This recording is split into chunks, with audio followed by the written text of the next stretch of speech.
இப்போ டிரான்ஸ்போர்ட் பத்தி பேசிட்டு இருந்தீங்க. ம். நம்ம எந்தெந்த ஊருக்கெல்லாம் குடுத்துட்டு இருக்கோம். டே ஓல்டு நம்ம டிரான்ஸ்போர்ட் பண்ணிட்டு இருக்கோமா? ஆ ட்ரான்ஸ்ஃபர் பண்ணி தாங்க எல்லாமே டே old, month old, 2 month old எல்லாமே ட்ரான்ஸ்ஃபர் பண்ணி தான் இருக்குங்க. நம்ம தமிழ்நாடு ஃபுல்லா குடுத்துட்டு தான் இருக்குங்க. ஒவ்வொரு மாவட்டத்திலயும் குடுத்துட்டு தான் இருக்கோம். நம்ம கஸ்டமர் எடுத்துட்டு தான் இருக்காங்க நம்மகிட்ட. மினிமம் 10, 20 இப்படி எடுத்துட்டு தான் இருக்காங்க. நம்ம தமிழ்நாடு டிரான்ஸ்போர்ட்டுக்கு வெளி மாநிலமும் டிரான்ஸ்போர்ட் பண்ணிட்டு இருக்கீங்களா? நம்ம தமிழ்நாடு மட்டும் இல்லைங்க. வெளி மாநிலத்துக்கு ட்ரான்ஸ்ஃபர் பண்ணுறோம். நம்ம ஏரியா திருச்செங்கோடு, சேலம் ஈரோடு, சேலம். அதில் பஸ் வசதி, ட்ரெயின் வசதி 2 மூலியமாவும் எல்லா இதுக்கும் நம்ம வெளி மாநிலத்துக்கு எல்லா ஏரியாவுக்கும் ட்ரான்ஸ்ஃபர் பண்ணிட்டு இருக்கோம். டே ஓல்டுலேருந்து மந்த் ஓல்டு, 2 மந்த் ஓல்டு வரைக்கும் ட்ரான்ஸ்ஃபர் பண்ணிட்டு இருக்கோம். இப்போ வெளி மாநிலத்துக்கு குடுக்கறத வந்து எத்தனை சிக்ஸ்லேருந்து குடுத்துட்டு இருக்கீங்க? வெளி மாநிலத்துக்கு மினிமம் 20 கொடுக்குங்க அட்லீஸ்ட். அப்போ தான் அந்த டிரான்ஸ்போர்ட் காஸ்ட்டு எல்லாமே கண்ட்ரோல் ஆகும். நம்ம சாதாரணமாக ஒரு ட்ரெயினில் எடுத்து போட்டோம்னா ஒரு பாக்ஸுக்கு ரூ. 1000 1500 வாங்குறாங்க. ஸோ அது மாதிரி நம்ம வெளிநாடு பண்ணும்போது அட்லீஸ்ட் ஒரு 20 அப்படி பண்ணோம்னா தான் நமக்கும் ஒரு பெனிஃபிட் இருக்கும். வாங்குறவங்களுக்கும் ஒரு இது நிற்கும். 110 தாய்க்கோழி வச்சிருக்கேன்னு சொல்லியிருந்தீங்க.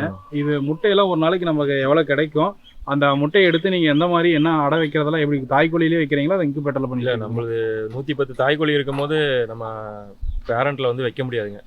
அது வைக்கும் போது அதுக்கு தனியாக மெயின்டெனன்ஸ் பண்ணுறதுக்கே இருக்கணும். ஒரு சில பெருஞ்சாதிங்கும் போது முட்டையை உடைக்கிறது இந்த கம்ப்ளைண்ட்லாம் நிறையா வருங்க. அதனால் நம்ம அது மாதிரி பண்ண முடியாது. நம்ம இன்குபேட்டர் தான் யூஸ் பண்ணி சிக்ஸை ஹேச்சிங் பண்ணி எடுக்கிறோம். 30 சேவல் 110 தாய்க்கோழி வச்சு நம்ம இன்குபேட்டர் தான் யூஸ் பண்ணி அனுப்புறோங்க. அதில் நம்ம கோழியில் என்ன வருதோ அதே குவாலிட்டி தான் சேம் இன்குபேட்டர்லேயே வருது. இதில் இன்குபேட்டர் பொறிக்கிறதுனால வந்து நம்மளோட குவாலிட்டியோ தரமோ குறையறதுக்கு எந்த விதமான இதுவும் இல்லை. நம்ம சிக்ஸ் அதே மாதிரி தெளிவாக வந்துட்டு இருக்குங்க. இப்போ இது நம்மகிட்ட இருக்க கோழியெல்லாம் பார்த்தீங்கன்னா விடவை எல்லாமே பெரிய பெரிய விடையா இருக்கு. ஒரு விடை எத்தனை முட்டை வரைக்கும் வைக்கும்? நம்மளுக்கு மினிமம் 8 to 12 தாங்க. ஒரு சில பட்டிங்கலாம் 8 முட்டை வச்சுட்டு அடை விழுந்துடும். சில பட்டிங்கலாம் 6 முட்டை வைக்கிறதுலாம் இருக்குது. ரொம்ப வெயிட் 3.5 கிலோ 3.25 கிலோ 4 கிலோ சைஸில் இருக்கிறதெல்லாம் 6 முட்டை 8 முட்டை அவ்வளோதான் அதனோட லிமிட்டு. நம்ம வந்து வருஷத்துக்கு 3 to 4 பேட்ச் தான் எடுக்கிறோங்க. ஹேச்சிங் பண்ணுறோம். ஒரு இடையிலேருந்து சிக்ஸ் உற்பத்தி பண்ணுறது அவ்வளோதான். பெருவிட அவ்வளோதான் உற்பத்தி ஆகுங்க. அதுக்கு மேலே உற்பத்தி பண்ண முடியாது.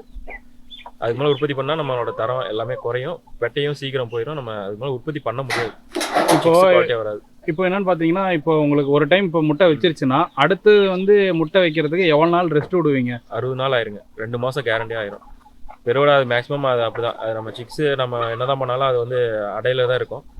அதுக்கப்புறம் அது வந்து 1 மந்த்துக்கு அப்புறம் ரெஸ்ட்டில் இருந்து மறுபடியும் எடுத்து வெளியே மேய்ச்சல் போயிட்டு அதில் ஒரு 30 நாள் மொத்தமாக டோட்டலாக 60 நாளுக்கு அப்புறம் தான் மறுபடியும் முட்டைக்கு வரும். அந்த 60 நாள் வந்து அந்த கோழிக்கு என்னென்ன உணவு கொடுப்பீங்க? எப்படி மெயின்டைன் பண்ணுவீங்க? நம்ம இப்போ வந்து பார்ட்டிஷன் போட்டு பண்ணிட்டு இருக்கோங்க. ஒரு சேவலுக்கு எத்தனைன்னு சொல்லி பார்ட்டிஷன் போட்டு பண்ணிட்டு இருக்கோம்.